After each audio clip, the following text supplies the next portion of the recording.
नमस्कार। आज हम बात करेंगे IBS के विषय में। इरिटेबल बाउल सिंड्रोम एक ऐसी बीमारी जो आजकल दिन प्रतिदिन फैलती जा रही है और सामान्य तौर पर ऐसा माना जा रहा है कि स्ट्रेस और एंजाइटी इसका सबसे बड़ा कारण है। साइंस की माने तो साइंस ऐसा मानती है कि स्ट्रेस और एंजाइटी की वजह से IBS नहीं होता है। IBS आंतों का एक फंक्शनल डिसऑर्डर है जो आंतों की मांसपेशियों की या तो हाइपो एक्टिविटी या फिर उनकी हाइपर मोटिलिटी की वजह से होता है। अगर आंतों की मांसपेशियां कम काम करती हैं तो वो कॉन्स्टिपेशन टाइप का IBS होता है, जिसे IBS C टाइप बोला जाता है। अगर आंतों की मांसपेशियां थोड़ा जल्दी काम करने लग जाती हैं, हाइपर मोटाइल हो जाती हैं, तो फिर वो डायरिएटिंग टाइप का IBS क्रिएट कराती हैं। और अगर कभी कम कभी ज्यादा तो फिर इसको IBS M माना जाता है, जिसको IBS मिक्स्ड टाइप मानते हैं। कभी कॉन्स्टिपेशन हो रहा है, कभी डायरिया हो रहा है। IBS के वो लक्षण जो आप समझते हैं कि IBS के हैं, लेकिन वो लक्षण आपको ये बताएंगे कि आपको IBS नहीं है। IBS के पैरेलली आपके शरीर में कुछ ऐसी प्रॉब्लम चल रही थी जो अभी आप जिसको IBS समझ रहे हैं, लेकिन वो कोई और पैथोलॉजिकल कंडीशन है डाइजेस्टिव ट्रैक्ट की। उन लक्षणों में कौन से लक्षण हैं, ये हमको अच्छे तरीके से समझ लेना है। आज हम ऐसे 8 लक्षणों की बात करेंगे जो लक्षण आपको ये बताएंगे कि आपको IBS नहीं, पेट की कोई दूसरी समस्या है। सबसे पहला लक्षण है वॉमिटिंग। अगर आपको आपके पेट में खूब समस्याएं रहती हैं, पेट फूला रहता है, खाना पच नहीं रहा है, बार बार आपका पेट में अफारा आ जा रहा है, इसमें आपने अगर ऐसा मान लिया है या फिर आपको कहा जा रहा है कि आपको IBS की समस्या है, लेकिन अगर आपको वॉमिटिंग फ्रीक्वेंट्स होती हैं, फ्रीक्वेंट वॉमिटिंग का केस है अगर आपके इस IBS के सिम्टम के साथ में, तो फिर आपको यह सोचना पड़ेगा कि IBS में फ्रीक्वेंट वॉमिटिंग का सिम्टम नहीं आता है।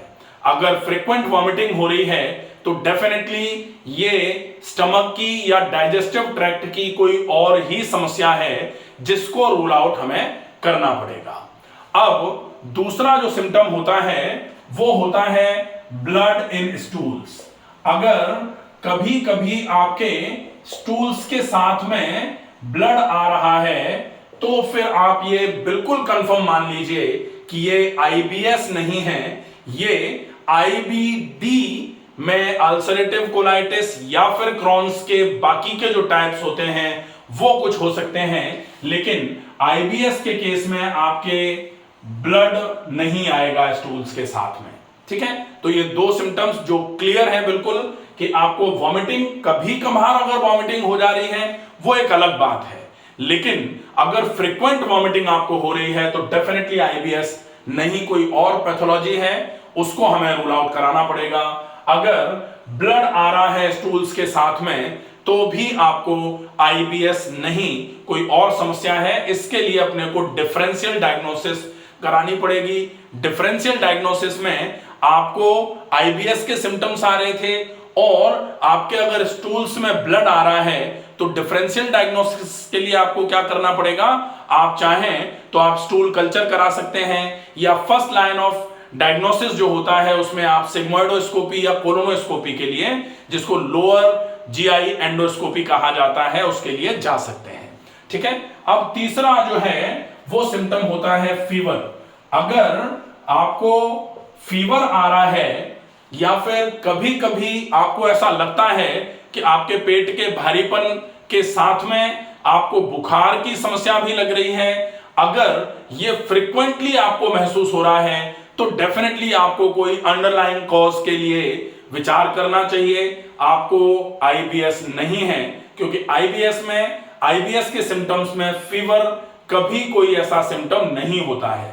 कभी कभी ऐसा होता है कि आपको IBS है और आपको कोई वायरल फीवर आ रहा है, वो एक अलग बात है, लेकिन IBS में अगर फ्रीक्वेंट फीवर आपको हो रहा है पेट में मरोड़ के साथ फीवर है, पेट में दर्द के साथ फीवर है, तो फिर आपको इसको एक बार रूल आउट कराना चाहिए कि ये आईबीएस के अलावा क्या प्रॉब्लम है। तो उसको रूल आउट कराने के लिए आप चाहें तो अपर एंडोस्कोपी या लोअर जीआई एंडोस्कोपी, जिसको कोलोनोस्कोपी कहा जाता है, वो करा लें, या फिर सीईसीटी एब्डोमेन करा लें, या फिर आप स्टूल कल्चर या फिर सोनोग्राफी करा करके जो भी अंडरलाइंग कॉज है, हिडन कॉजेस क्या हैं इस फीवर के पीछे, इनको आप पूरे तरीके से रूल आउट करा करके आप जो भी बीमारी है उसको रूल आउट कराएं।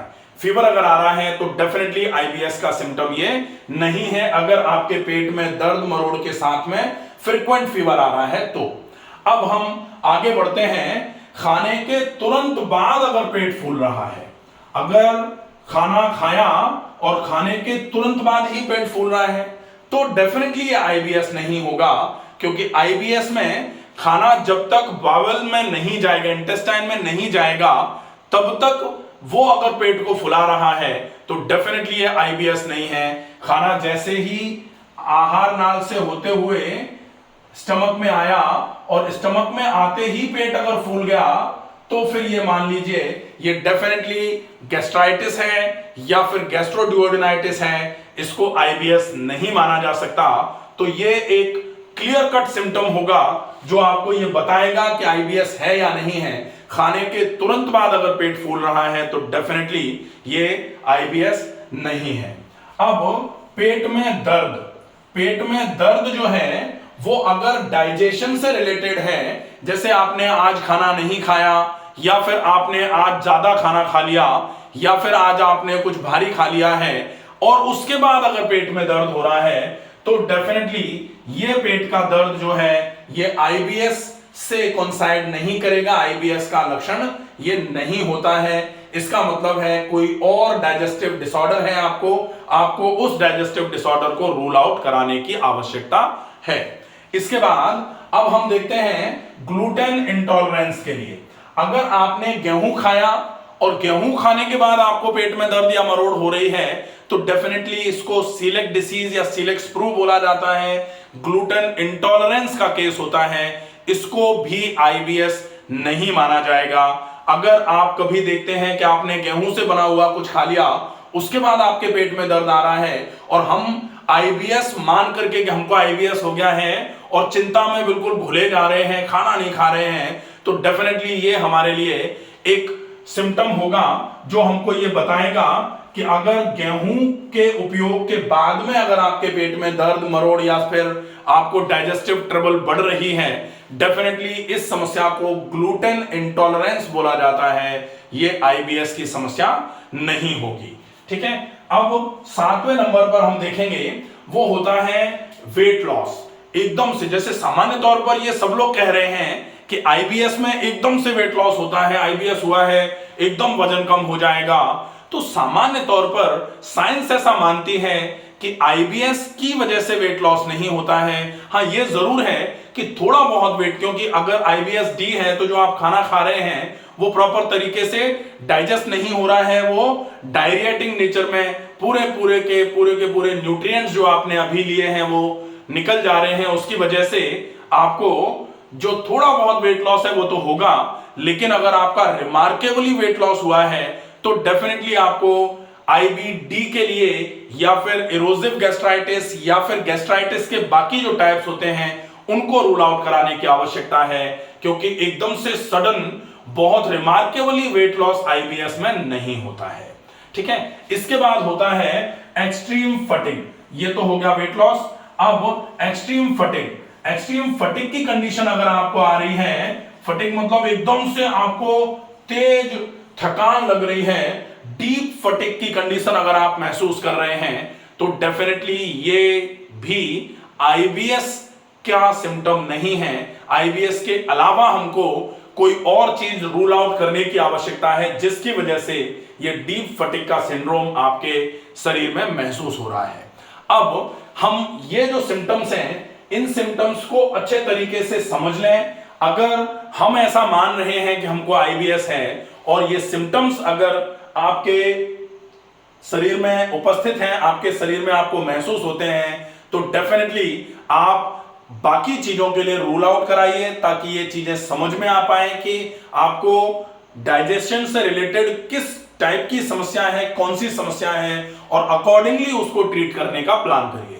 क्योंकि इन समस्याओं के साथ में अगर हम इसको आईबीएस समझ करके ट्रीट करते रहेंगे तो एग्जैक्टली आईबीएस है ही नहीं, और अगर हम आईबीएस का प्लान करेंगे ट्रीट करने का तो डेफिनेटली पूरे तरीके से आराम नहीं मिल पाएगा। इसलिए यह जानकारी होना बहुत आवश्यक है कि अगर आपके शरीर में ये सिम्टम्स आ रहे हैं तो आप बाकी चीजों को, डाइजेस्टिव डिसऑर्डर्स जो बाकी के हैं, उन डिसऑर्डर्स के लिए प्रॉपर कंफर्मेटरी डायग्नोसिस करवाइए, और वो डायग्नोसिस करवा के अकॉर्डिंगली प्लान करिए समस्या को ट्रीट करने का।